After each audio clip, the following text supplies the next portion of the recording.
another episode of Fishing with Rod. It's late March and we're fishing a pretty windy morning, right Jason? Yeah, the wind's coming out of Squamish this morning, so it's blowing about 20 knots. It's a little breezy than usual. So this is Jason from Chovy Fishing Charters, so they're based out of Vancouver. And throughout the whole year they take you out salmon fishing, and in winter time they also do crabbing and prawning. So today, earlier, we actually dropped a few crab traps on our way out from Granville Island. And right now we're just dropping the prawn trap, right? You betcha. Right.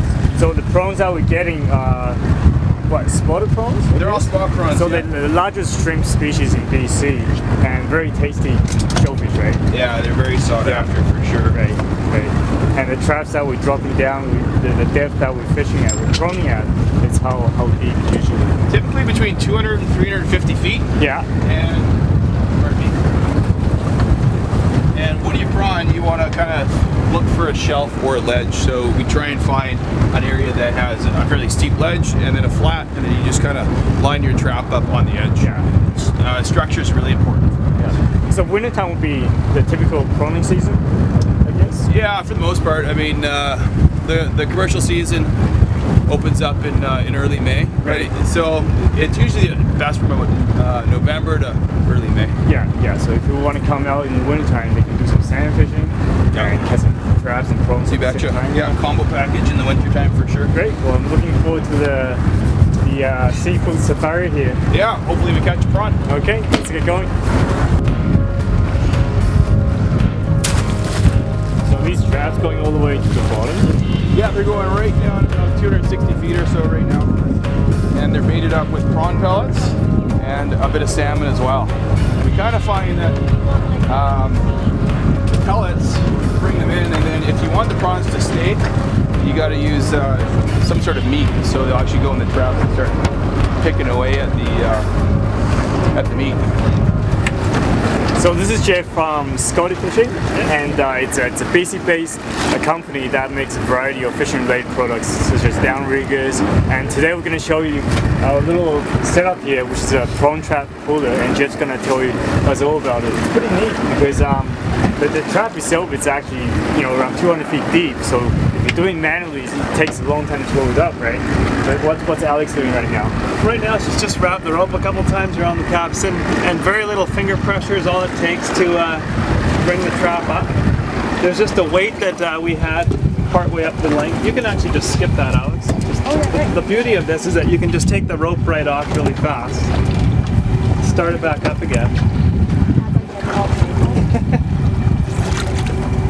And it's actually really dead simple to do.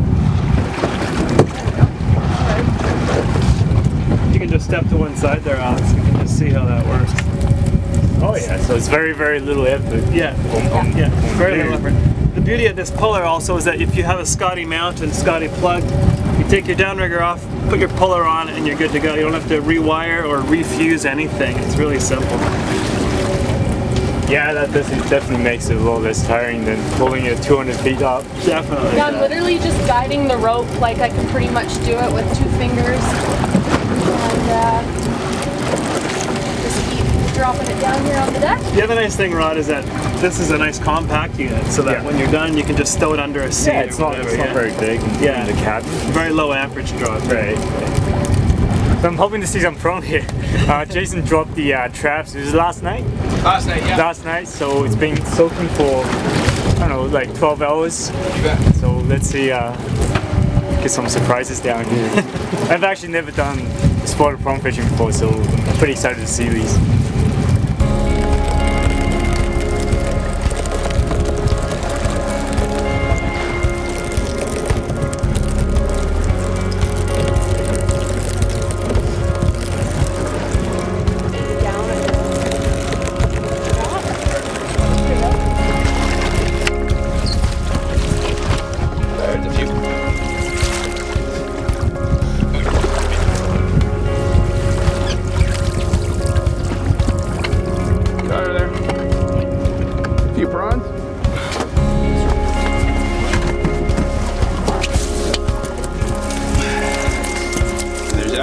Another trap on this string there, Alex. So that's not too bad. There's probably about 50 or 60 prawns in there.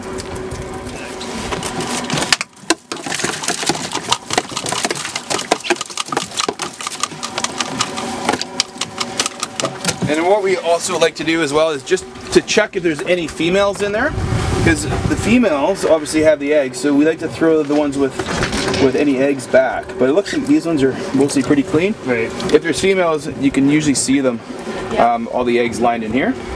But these ones are actually So legally you don't have to do that, but legally you don't have to, but it's pretty good practice, you know. So yeah, it's a good thing to check. But the eggs will usually sit in here along these little flapper fins there. That's a pretty good catch, Jason. Yeah, it isn't too bad. Probably got 120 for a couple traps, so that's pretty good. Is that a pretty typical amount you get? Somewhere around there. I mean, you obviously have your tough sets, but I mean, if you can get 120 or 140 for a couple traps, that's a pretty good day, or a pretty good set anyway. And they're huge, though. They're roughly around 6 inches, I'll say, so maybe. Full. You know. I'm exaggerating a little bit. Well, fishermen always lie, you know. Yeah, that's right. Yeah. But yeah, they're 4 or 5 inches, 3 Beautiful, inches. Yeah. Tasty. Excellent. Hey everyone, we hope that you have enjoyed part 1 of this episode, Vancouver Ocean Safari. Many thanks to our sponsor Gibbs-Delta Tackle for making this project possible. We also like to thank Jason at Chovy Fishing Charters for taking us out. If you want to do some salmon fishing, prawning and crabbing around Vancouver, be sure to book your trip at chovy.com. Finally, thanks to Jeff and Alex at Scotty Fishing Outdoor Products for showing off the trap puller. For more information on their fishing and boating products, please check out their website at scotty.com. Don't forget to watch part 2 of this episode, and for more fishing information in British Columbia, please check out our website at fishingwithrod.com, and don't forget to subscribe to our YouTube channel. And if you have any other questions, be sure to email us at info@fishingwithrod or leave a comment in this video. Until next time, good luck fishing.